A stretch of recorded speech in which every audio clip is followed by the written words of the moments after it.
Video फोटोको साथमा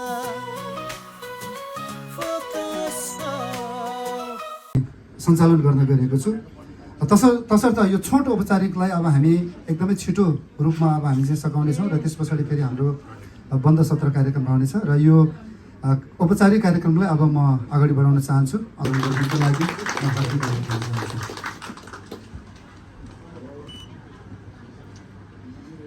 र साथै विशेष अतिथिको आसन ग्रहणको क्रममा म सरस्वती हाम्रो सल्लाहकारज्यूहरूको नाम बोलाउन चाहन्छु र विशेष अतिथिको आसन ग्रहण गरिदिनको लागि श्री गोपीराम भलिज्यूलाई म हार्दिक अनुरोध गर्न चाहन्छु र त्यसै गरी विशेष अतिथिकै आसन ग्रहण गर्ने क्रममा श्री सत्यप्रसाद भलिज्यू हाम्रो आदरणीय काका।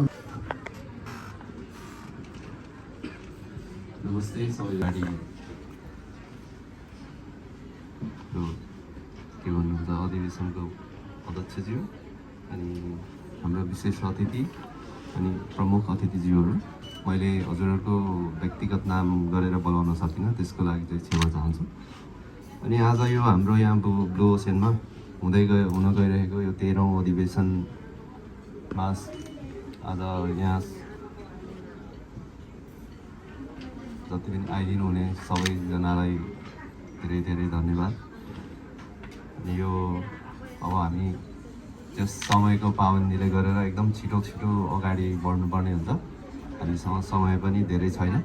अब यो हाम्रो अहिलेको यो 12औं कार्य समितिलाई विघटन गरेर हामी 13औं कार्य समितिको लागि चाहिँ हामी बन्द सत्रमा छिटै जानेछौँ।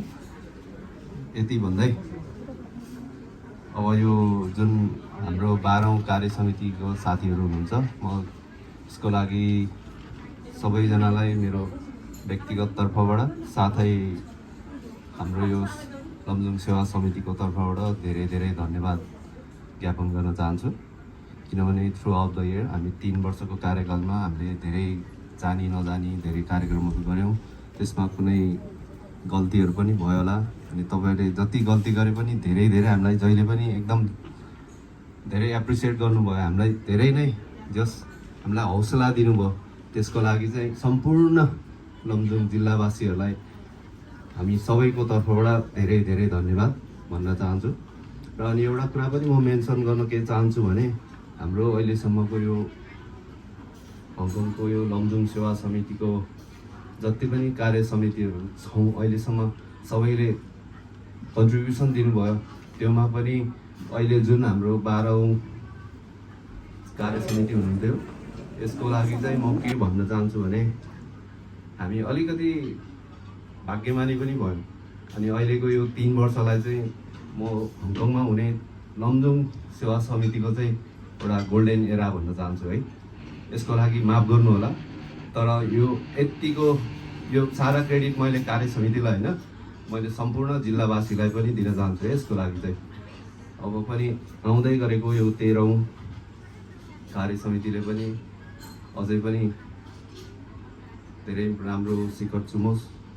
र अनि यति भन्दाखेरि तपाईँहरूले मन नदुखाउनु होला है। अब कहिलेकाहीँ समयले गर्दाखेरि कसैको कार्यकाल एकदम लास्ट जान्छ, कसैको चाहिँ त्यति भने जस्तो हुँदैन है। तर यो हाम्रो 12औं कार्यकाललाई चाहिँ जति यो हाम्रो के भन्छ कार्य समितिलाई चाहिँ फर्म गर्नुहुने हाम्रो आदरणीय दाइ खम दाइलाई चाहिँ म त्यसको लागि सबभन्दा क्रेडिट चाहिँ हाम्रो खम दाइलाई जान्छ है। किनभने खम दाइको कार्यकालमा नै हामी फर्म भएको हो कि, तर त्यहाँबाट सिकेर नै अहिले आएर हामीले यतिको गर्न सके हो। त्यसको लागि चाहिँ थ्याङ्क यू, तपाईँलाई चाहिँ धेरै धेरै धन्यवाद। सबैले ताली बजाइदिनु है खम दाइको लागि। ल यति भन्दै मेरो सानो वक्तव्य चाहिँ यहीँ टुङ्ग्याउँछु। धन्यवाद। यो पानसमा दियोबाले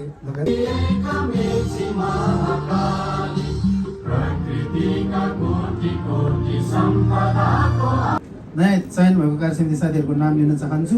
कृपया अध्यक्ष लगायत मेजर 5 को मान्छे साथीहरू अगाडि माथि उभिनु होला र पछि बोलाइएका कार्य समिति साथीहरू दायाँ बायाँ बसिदिनु होला। त्यसपछि नाटकलाई चाहिँ अगाडि चाहिँ उभिदिनु होला है। त्यही अनुसार चाहिँ म तपाईँहरूको अगाडि चाहिँ नाम बोलाउन गएँ। यो 13औं लमजुङ सेवा समितिको 13औं अधिवेशन गरिमा अधिवेशनबाट निर्वाचित सम्पूर्ण कार्य समितिको नामावलीहरू यस प्रकार रहेका छन्। कार्य समितिको नामावली: अध्यक्ष श्री श्याम कुमार गुरुङ, घनपोखरा नानी। धेरै धेरै बधाई छ भने 5 पल्ट अध्यक्ष भए पनि यतिको ताली बज्छ हो, स्वर हो, पहिला 2 पल्ट हुँदैछ। त्यसरी नै उपाध्यक्षमा श्री जगत प्रसाद गुरुङ, उहाँ सुन्दर बजार 9 भोटावडाबाट। र कुन गाउँको कहाँ हो त्यो पनि चिन्न एकदम आवश्यक छ है यहाँले। त्यसरी नै सचिवमा गमन घले आउनु भएको छ, घले गाउँबाट। अत्यन्तै होनहार है उहाँ चाहिँ अब कमजोरको लागि हार्दिक बधाई छ।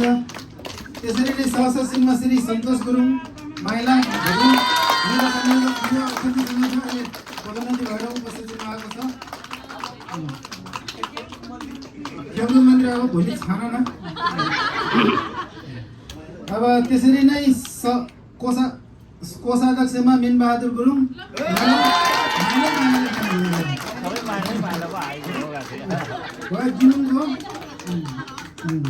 त्यसरी नै सहसचिव पञ्चमान गुरुङ,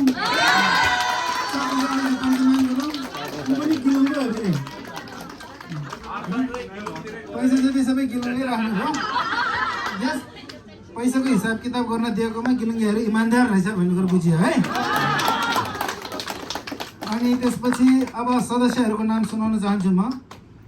सदस्यहरू श्री रेवती गुरुङ, खासुरबाट। कृपया अगाडि आइदिनु होला।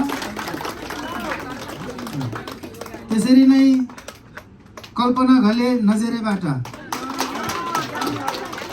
अगाडि आएर दायाँ बायाँ उभिदिनु होला।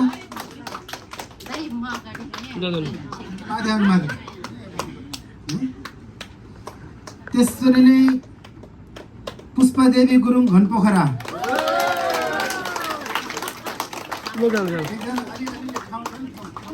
अलि कलेज हुनु त।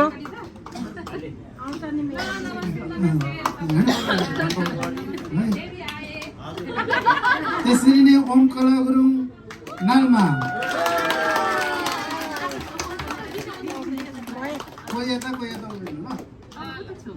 अनि त्यसरी नै प्रेमा गुरुङ, दोर्दीबाट।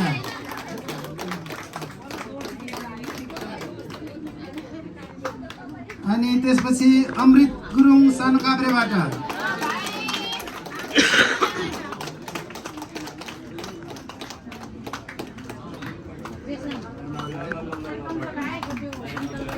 त्यसरी नै मेनुका गुरुङ, नजरेबाट।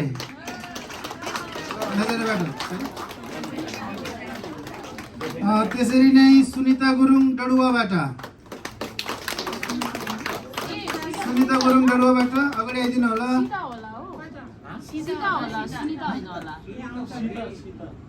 सीता पनि छ अर्को। सीता दोर्दी छ।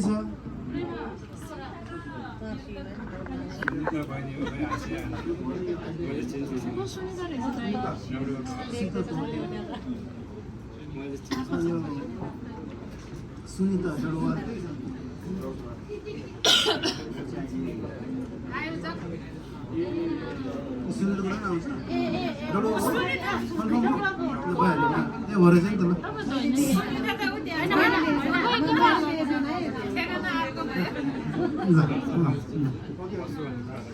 त्यसरी नै बुद्धि प्रसाद गुरुङ, भुजुङबाट। र यो कार्य समितिले एउटा ध्यान दिनको लागि बुद्धि प्रसादको चाहिँ नि अर्डर चाहिँ नि अध्यक्ष भन्दा कडा आउँछ। त्यसमा कार्य गरेर नमान्नु होला। अनि त्यस्तै हर्कबहादुर गुरुङ, भुजुङबाटै। उहाँ चाहिँ अहिले आउनु भएको छैन। बेलबहादुर गुरुङ, दुधपोखरी। अगाडिको रोमै उभिँदै जानु है, अगाडि। त्यही अगाडि उभिनु। इन्द्र कुमार गुरुङ, गिलुङ।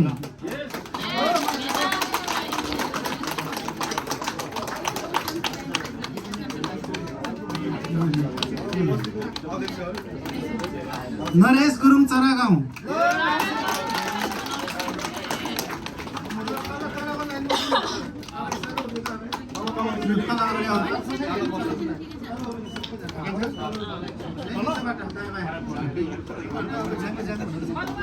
त्यसरी नै निशा गुरुङ दुध पोखरी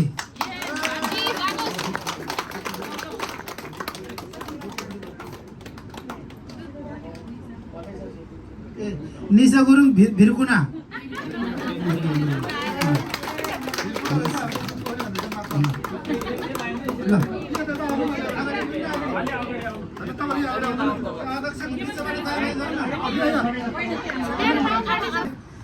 सहकोषले गरी 25 जनाको निवेदन परेको हुँदा उहाँहरू सबै निर्विरोध चयन हुनुभएको छ। उहाँलाई धेरै धेरै बधाई। केही साथीहरू चाहिँ नि काम व्यस्तताले यहाँ उपस्थित नभए पनि उहाँहरूको इच्छा धन्यवाद सम्पूर्ण टिमलाई धेरै धेरै बधाई दिन चाहन्छु। अबको तपाईँहरूको कार्यकाल एकदम सफल होस्। धेरै धेरै नयाँ साथीहरू आउनुभएको छ। सबैजना हामी पनि तपाईँहरूसँगै हुन्छौँ।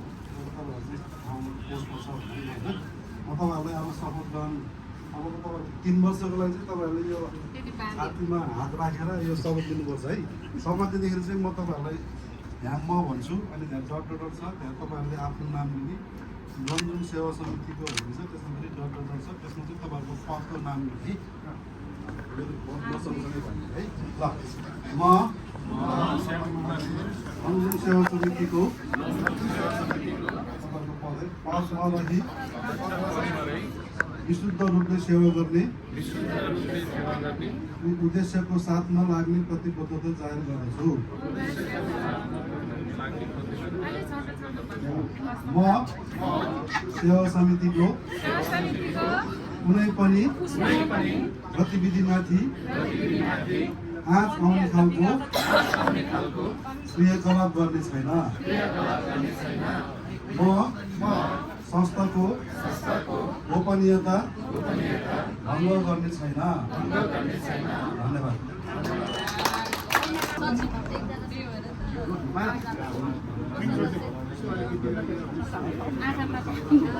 आँखा छुनिदिनु न।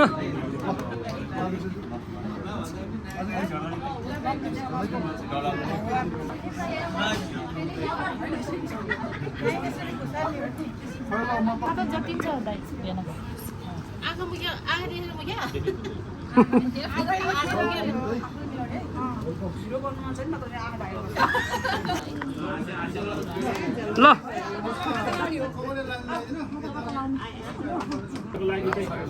चाहिने मान्छे हो होइन। 2 जना सचिवलाई चाहिँ नि हामीले मिस गर्नुभएको हो। पक्का पक्ष